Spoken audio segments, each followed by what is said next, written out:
Alors on est avec Caroline Côté qui est venue tout casser ici dans les Pyrénées. Caroline, tu as gagné le Tour des Cirques, 120 km, 7000 mètres de dénivelé. On s'était parlé un peu avant, tu n'avais pas d'objectif a priori. Et là tu viens et tu gagnes devant toutes les filles qui sont quand même d'un très bon niveau ici en Europe. Raconte-nous cette expérience de fou. C'était pour moi, comme tu le dis, c'est la première fois dans les Pyrénées. Puis quand je suis arrivée au départ de la course, une journée avant, juste pour m'imprégner de la place, rapidement j'ai vu que ça me faisait vraiment peur. J'étais vraiment pas dans ma zone de confort. Je regardais les sommets, je me disais, il faut que je traverse tout ça. Comment je vais faire? Puis c'est vrai que les gens là-bas ont l'expérience de la montagne. C'est des gens qui vont toujours en sentier. Puis ça m'a pris un petit peu de courage le matin. On partait à 10h et là je me suis dit, ok, ben tout ça, tu laisses ça derrière toi. Tu t'es assez entraîné, ça va être correct, ça va le faire. Puis finalement, juste en étant calme pendant toute la course, c'est comme tu dis, j'avais pas vraiment de... Je me disais, ben peut-être que je peux le faire. J'essayais de le faire en 24 heures et tout ça.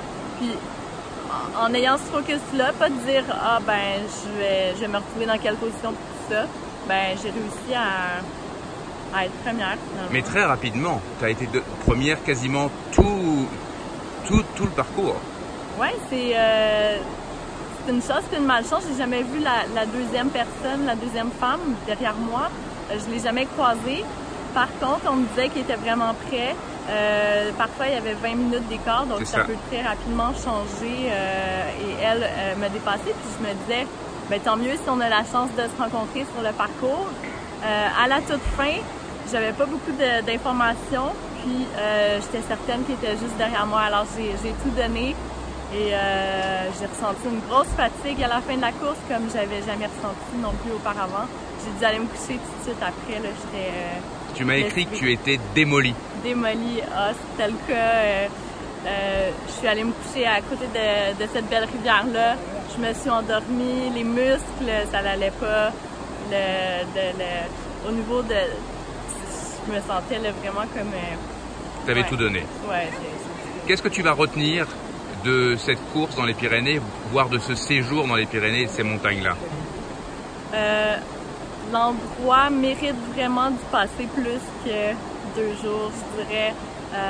Ça me laisse un souvenir profond.